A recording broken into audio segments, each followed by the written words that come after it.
UK ਦਾ ਜਿਹੜਾ X ambassador ਸੀਗਾ ਉਸਨੂੰ ਵੀ ਹਰਜੋਤ ਸਿੰਘ ਜੀ ਗ੍ਰਿਫਤਾਰ ਕਰ ਲਿਆ ਗਿਆ ਆ।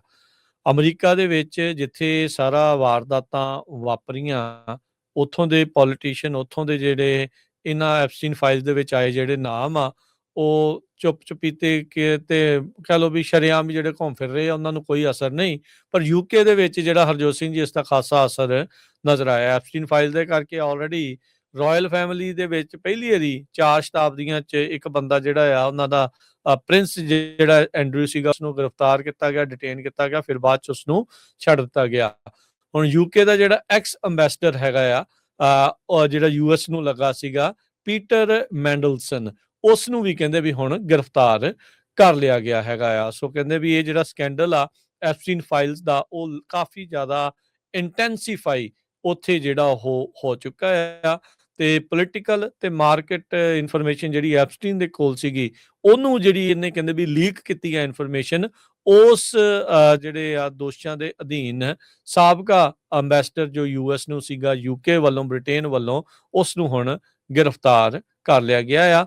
ਲੰਡਨ ਮੈਟਰੋਪੋਲੀਟਨ ਪੁਲਿਸ ਨੇ ਨਿਊਜ਼ ਰਿਲੀਜ਼ ਦੇ ਵਿੱਚ ਜਿਹੜਾ ਉਹ ਦੱਸਿਆ ਵੀ ਕਹਿੰਦੇ ਵੀ ਮਿਸਕੰਡਕਟ ਇਨ ਪਬਲਿਕ ਆਫਿਸ ਅਫੈਂਸਿਸ ਦੇ ਜਿਹੜੇ ਤਹਿਤ ਇਨਵੈਸਟੀਗੇਸ਼ਨ ਜਿਹੜੀ ਉਹ ਚੱਲੀ ਆ, ਤੇ ਸਾਬਕਾ ਗਵਰਨਮੈਂਟ ਮਿਨਿਸਟਰ ਆ ਜਿਸ ਨੂੰ ਹੁਣ ਉਹਨਾਂ ਨੇ ਗ੍ਰਿਫਤਾਰ ਕਰ ਲਿਆ ਗਿਆ ਆ।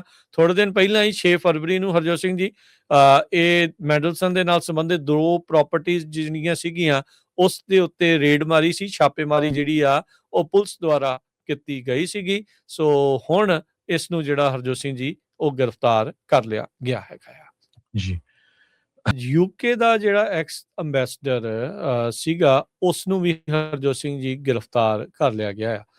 ਅਮਰੀਕਾ ਦੇ ਵਿੱਚ ਜਿੱਥੇ ਸਾਰਾ ਵਾਰਦਾਤਾਂ ਵਾਪਰੀਆਂ, ਉੱਥੋਂ ਦੇ ਪੋਲੀਟੀਸ਼ੀਅਨ, ਉੱਥੋਂ ਦੇ ਜਿਹੜੇ ਇਹਨਾਂ ਐਪਸਟੀਨ ਫਾਈਲਸ ਦੇ ਵਿੱਚ ਆਏ ਜਿਹੜੇ ਨਾਮ ਆ, ਉਹ ਚੁੱਪ-ਚੁਪੀਤੇ ਕੇ ਤੇ ਕਹਿ ਲਓ ਵੀ ਸ਼ਰੇਆਮ ਜਿਹੜੇ ਘੁੰਮ ਫਿਰ ਰਹੇ ਆ, ਉਹਨਾਂ ਨੂੰ ਕੋਈ ਅਸਰ ਨਹੀਂ। ਪਰ ਯੂਕੇ ਦੇ ਵਿੱਚ ਜਿਹੜਾ ਹਰਜੋਤ ਸਿੰਘ ਜੀ ਇਸ ਦਾ ਖਾਸਾ ਅਸਰ ਨਜ਼ਰ ਆਇਆ। ਐਪਸਟੀਨ ਫਾਈਲ ਦੇ ਕਰਕੇ ਆਲਰੇਡੀ ਰਾਇਲ ਫੈਮਿਲੀ ਦੇ ਵਿੱਚ ਪਹਿਲੀ ਵਾਰੀ 4 ਸ਼ਤਾਬਦੀਆਂ 'ਚ ਇੱਕ ਬੰਦਾ ਜਿਹੜਾ ਆ ਉਹਨਾਂ ਦਾ ਪ੍ਰਿੰਸ ਜਿਹੜਾ ਐਂਡਰੂ ਸੀਗਾ ਉਸਨੂੰ ਗ੍ਰਿਫਤਾਰ ਕੀਤਾ ਗਿਆ, ਡਿਟੇਨ ਕੀਤਾ ਗਿਆ, ਫਿਰ ਬਾਅਦ 'ਚ ਉਸਨੂੰ ਛੱਡ ਦਿੱਤਾ ਗਿਆ।